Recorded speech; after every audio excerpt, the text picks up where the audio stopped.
Hello everybody, my name is Cidious. I'm a new person to the scene on casting, dropping out replays on YouTube. Maybe not the best, nor of course not the most well known, but maybe one day my dream is to be up there with Husky Starcraft. Like that will ever happen? Probably not. Anyways, introduction to myself and to my channel. I'm a probably below average diamond player. Not necessarily the best, not necessarily the worst. I do what I can. My channel itself is going to mainly focus on, of course, Starcraft 2 replays. Later on I might have some Gears of War 3 and Halo 4 replays because, I'm a huge Gears fan, and Master Chief is by far one of the most badass motherfuckers in the world. Anyways, the channel itself, I'm not doing really high-level gameplay. There will be some entertainment value because, again, it's not sucky gameplay, but more so along the lines of a teaching experience. I show you different ways of doing things, the way I do things, my thought process behind it. Doesn't always work, but you can look at it as a learning tool. You can say, hey, okay, that might work for me, or hey, he's a stupid idiot. Especially because he says the word stupid idiot together, and you choose not to do what I do. I'm not saying, again, that my way of doing things is correct. I'm not saying it is the best way of doing things, but so far it actually works pretty decently for me. My channel will also include, if you guys would like, videos of yourselves, mainly StarCraft 2 replay videos. Please, no nude or obscene videos. I would greatly appreciate it.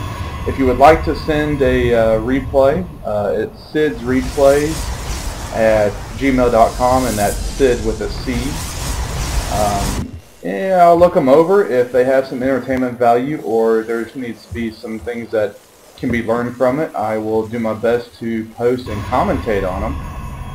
Also too is, if you always wanted to have your video on YouTube, I'll do my best to help you out with that and get a video up that you'd be proud of, especially if like I say, either it's a good video in terms of a replay, I should say, in terms of entertainment value, or there's something that can be learned from it.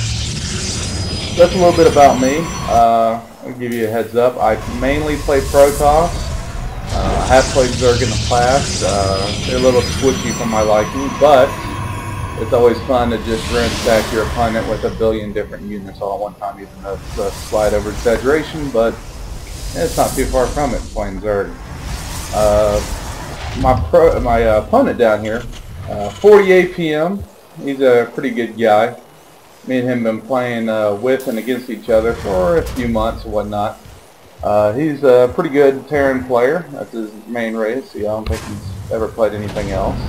And he's a little Hawaiian guy that's fun to be around. So if you ever meet this guy, he's a good guy to play with and against. The map we're playing on is actually Blistering Sands. You don't see it that often anymore because no one plays it. Because it's not in the ladder. If I am correct with that, hopefully I don't get flamed on because of that. But I do like it, and we're just playing a little warm-up match, so we're not really taking it serious. Just get warmed up and prepared for the oncoming fights to ensue today. Now on this map, though, there are the backdoor rocks. You would like to put some kind of building over here, usually supply depot, pylon, or whatnot, or if you're Zerg and Overlord over the top, just so you can see if someone's trying to break those down. Myself, I'm actually started off doing one gate, of course, go into Cyber Core and get your second gate, and I get a quick early Twilight Council. Because against some Zerg, if you catch them off guard, Zealot Sentry attack is actually quite effective. If done properly, and you're able to block the Terran players from kiting you away and shooting you as they move, you can actually get your Zealots in with their little side blades of death and wreak some havoc on some kids. My opponent, 40, is now dropped into a 4-Rax. He's got concussive shells on the way, which is very good against most gateway units. Protoss If you stick with the gateway units and they get a lot of contested shells, you usually will get rocked pretty easily. And he's getting tech labs added on to his barracks. And at the same time, he's actually building a factory with the tech labs as well.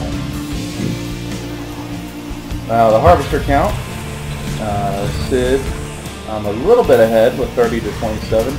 Not a huge deal, especially since the Terran players get these pesky mules that they call down from the heavens, and I guess their goal in life is to mine instead of, you know, anything else. But he's got enough energy, he could probably do another one, or at least scan my base.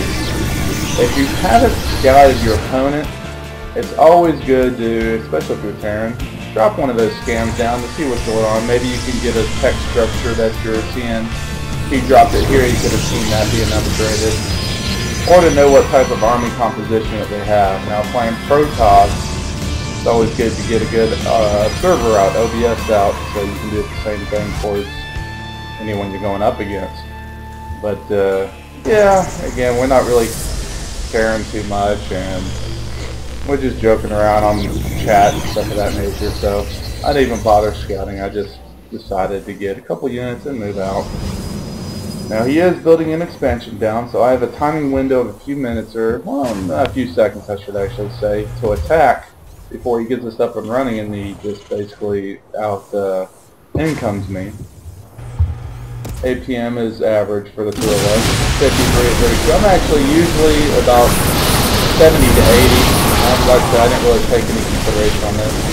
And as you can see here, the force field blocks the Terran from running away, and the Zealots come in and just do some work. Now, he probably wouldn't have ran away much anyways, because he might have wanted to protect that barrack or bunker there, but it did do its job. Now this little Zealot's going to run to his death, but kills one more Marine before that. Now I do end up making him fly his command center away, so that gives me the idea to go ahead and put mine down as well, so then I can start getting more income in case this goes into a mid to late game. But being that I still have much higher army than he has, 70 to 50, and units lost, he's lost over 1,000 more. I still poke in here, see what he's got, see that's really not much, and decide, hey, what the heck, I'm going to go and finish him off. And again, that just shows the power of Zealots if they can get up into you. Seeing that I'm in the mineral line, that's about it. So, I do appreciate you guys watching my introductory video. I hope you somewhat enjoyed it, and like I say, there'll be more to come. I love to play 1v1s, it's my favorite, but you'll see some 2s, 3s, 4v4s, and some free-for-alls. Like I say, if you want to send replays to me, it's sidsreplays@gmail.com. That's CIDS replays at gmail.com. And like I said, I'll look them over, see how they go, and maybe you yourself will have some videos up on YouTube. I appreciate it, guys, and if you like it, subscribe. If not, no worries. Hopefully I'll get you back some other time regardless. If you would like to post some comments, please do so. I appreciate the good, the bad, and the indifferent. Thank you much. Have a good one.